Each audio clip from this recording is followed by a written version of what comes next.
video na to ay wala muna tayong katatawanan. Dahil dito ay makikinig muna tayo ng maayos sa training. At ang training na to ay tungkol sa capacity building for tutors of Tara Basa Tutoring Program. At inuulit ko, wala muna tayong katatawanan ngayon.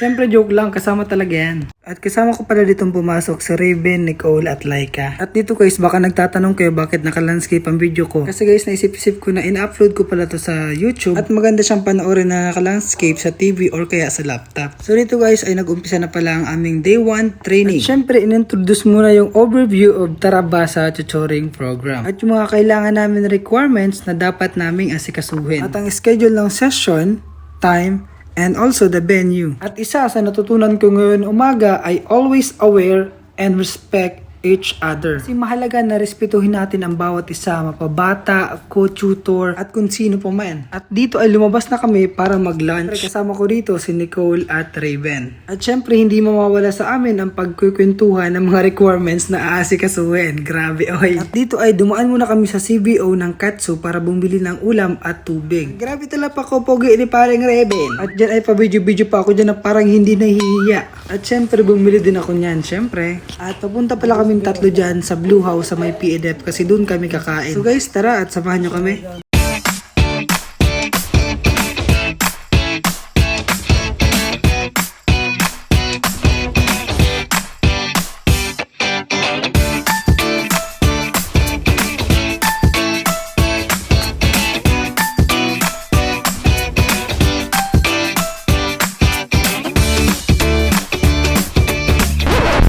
.30 ay bumalik na kami para sa afternoon session. Dito guys, di pa naman nagsisimula at nag-attendance muna ang bawat isa.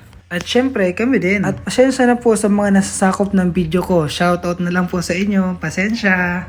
At dito ay sabi ay mag-i-energizer muna kami. Sasayaw kumbaga. Ready na pa naman sana si Laika at si Nicole. At syempre itong barkada kong tagabal, Ed, si Kenly. Nagpapugi ka pa talaga ha? Pugi naman talaga. At syempre at hindi natuloy, umupo. At dito ay napasabak si tropang Raven dahil natawag siya ni ma'am. Chromosomes, reproductive organs.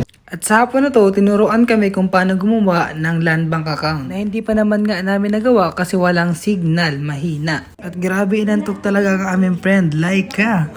At itaas ang kamay ay nagsasabing pogi si Kuya Dre. Feeling, oy. At isa pa sa natutunan namin ngayon hapon ay respetuhin ang kasarian ng bawat isa. Dahil wala tayong magagawa kung yun talaga yung gusto ng isang tao, kaya respetuhin natin. At sa training na to, bagamat day 1 pa lang, marami na kaming natutunan at mas matututo pa kami. Para naman matulungan namin ang mga bata at syempre kami din matulungan namin ang aming sarili. At kung may nakalimutan man akong masabi, wala akong masabi dahil ang ganda ng pagpaliwanag ng bawat presenter. So bigyan ng Angel Slap!